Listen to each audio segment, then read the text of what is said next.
What's going on, everybody? Another fast movie review for you guys today. Today I'm reviewing Quentin Tarantino's Django Unchained.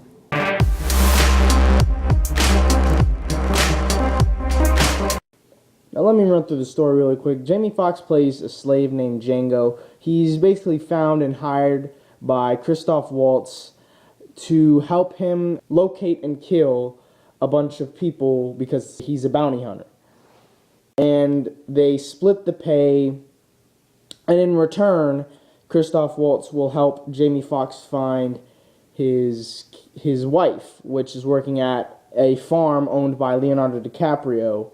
Now, I've always been a fan of Quentin Tarantino. I absolutely love Pulp Fiction, Death Proof, Reservoir Dogs is pretty good.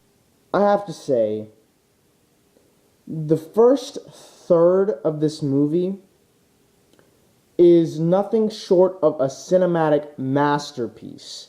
Like a 10 out of 10 kind of film. And I'm like, if it keeps going at this kind of pace, this might be added to my list of perfect films, 10 out of 10 films. The movie turns out not to be as good as I thought it would be. And let me tell you why. The movie has such a great pace from the beginning to about the halfway point.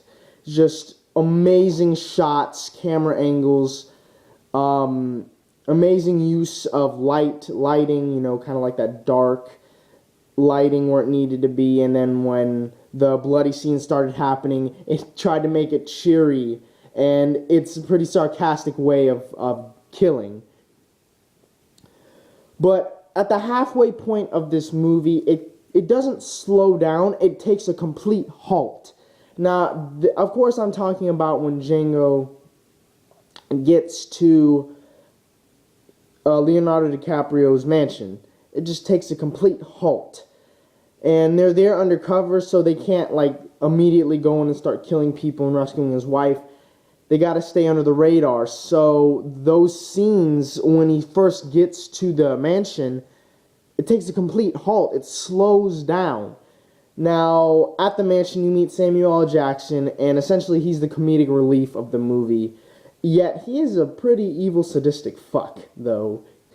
He's the only person who knows that Django's there to rescue his wife. So he snitches on him to Leonardo DiCaprio, and shit starts hitting the fan. And then you have the finale of the movie, and then it's over.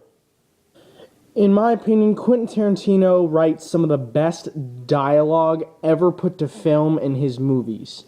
The reason why it's so good is, while it may have absolutely nothing to do with the story, it shows you who these characters are, what they act like, what they think, and how they tick. And this movie is no exemption. The dialogue in this movie is so fresh, so slick, it's just amazing. And of course, I have to talk about Quentin Tarantino's stylized violence. Now, Quentin Tarantino, the way he depicts violence, he does not hold back. He's kind of a fuck you, I'm gonna do whatever I want, deal with it kind of guy. And because of that, he's a really ballsy director, and that's why his movies are so highly praised, because he's not afraid to take risks. And this movie is no exception. The shooting scenes, very gory, very violent, pretty enjoyable as well. So overall, Django Unchained isn't what I thought it would be. The main fault of this movie is, I think, its length. It's nearly clocking in at almost 3 hours.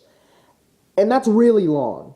So, it's just some dialogue scenes that could have been taken out, and some other scenes maybe cut it down to a little under 2.5 hours. But nonetheless, this is a solidly enjoyable movie with a few faults.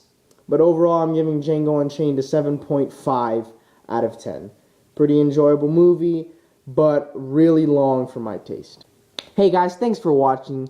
Please like and subscribe. And if you got any movie reviews you want to see me do, please leave those in the comments below. I will see you guys later.